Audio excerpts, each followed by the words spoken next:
Max and Molly moved to a farm and they weren't expecting anything spooky. Just a few ghosts, maybe. Like the friendly ghost that haunts the lighthouse. Or the ghost pirate that occasionally pops up in the bathtub. But this was different.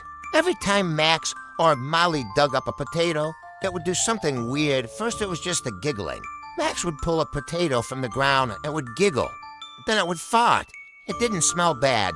Just kind of sounded like, well, you know, a potato farting. So Max and Molly continued to dig up potatoes just to hear the noises. Soon, though, they had an entire bucket full of giggling and farting potatoes. I think we should plant them back, said Molly. I don't want to upset them. Max wasn't so sure. He wanted to get to the bottom of this. Let's go to the library, he said. The haunted potato farm was not a popular topic at the local library, but Max did find an old book with a similar story. It told the tale of enchanted potatoes that came to life when the moon was full. To break the enchantment, it suggested he needed to find the source of their magic. Now, Max didn't really believe in magic, but he was open to the idea that maybe, just maybe, there was a little magic in the world. And what better place to look for magic than a potato field under a full moon? Armed with a flashlight, a shovel, and a healthy dose of skepticism, Max started digging. Sure enough, under one of the potatoes, he found a small wooden box. Inside was a tiny, glowing moonstone. As soon as Max picked it up, he felt a surge of energy. He brought the stone back to the potato field and placed it in the center as the moonstone glowed. All the potatoes in the field began to glow as well. They began to shake as giggles and farts grew louder and more constant. Then the potatoes started rolling, bouncing around the field in every direction. Some even started climbing trees. It was at that moment that Max realized what the potatoes were trying to do. They wanted to build an amusement park. Their plan was to use the moonstone to create rides and games powered by enchanted potatoes. They envisioned roller coasters that twisted and turned, potato launchers that zoomed through the air.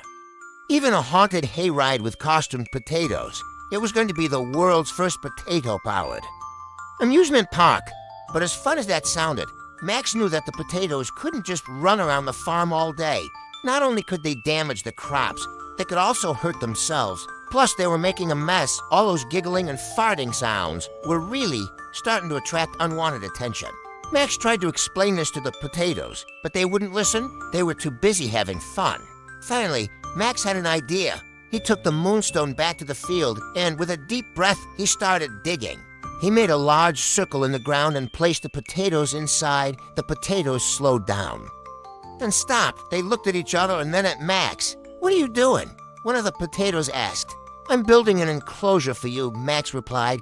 "An enclosure so you can have your own space to play and be yourselves without causing any damage." The potatoes thought about this for a moment.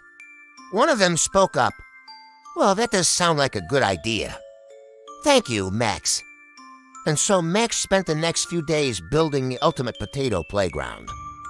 He made tunnels and mazes, hills and valleys. He even built a small stage where the potatoes could put on shows. It was everything the potatoes had ever dreamed of and more. As soon as it was finished, the potatoes moved in. They loved their new home. They spent their days riding the slides, their evenings putting on puppet shows. And at night, they would all snuggle up together and tell scary stories. Max and Molly were happy to see the potatoes so content. And although they never quite understood why the potatoes wanted to play on a human farm, they were glad to have helped. After all, it's not every day that you find a talking potato, let alone an entire field of them. Don't forget to like and subscribe.